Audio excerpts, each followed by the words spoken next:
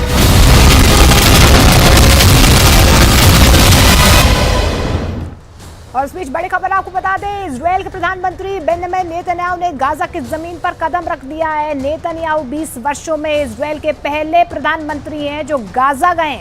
Netanyahu ने यहां पर उत्तरी गाजा में पहुंचकर इजरायल के सैनिकों से मुलाकात की है। नेतन्याहू ने कहा है कि बंधकों के रिहा होने के बाद वो हमास को पूरी तरह से यहां पर खत्म कर देंगे और गाजा पर फिर कभी हमास दिखने वाला नहीं है।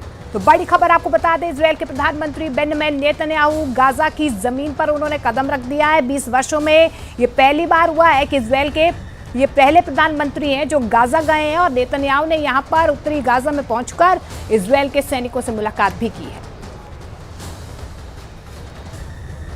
तो इजरायल की जेल से बाहर आने वाले वेस्ट बैंक के लोग हमास के फैन हो गए। उन्हें लगता है कि इजरायल से डील करने का हमास वाला तरीका ही बेहतर है। रिहाई के बाद भी वहां के लोगों में गुस्सा बढ़ता जा रहा है क्योंकि इजरायल ने वेस्ट बैंक में हमले और ज्यादा तेज कर दिए हैं। ऐसे में सवाल है कि बारूद के ढेर पर बैठा वेस्ट बैंक अगला गाजा बनेगा।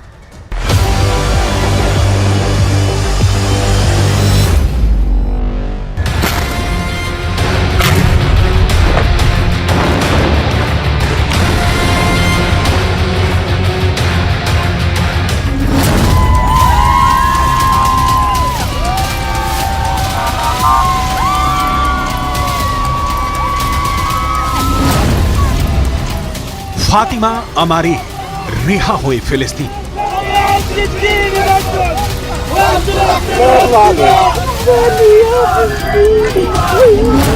असल अल तैयारी इजरायली जेल से रिहा।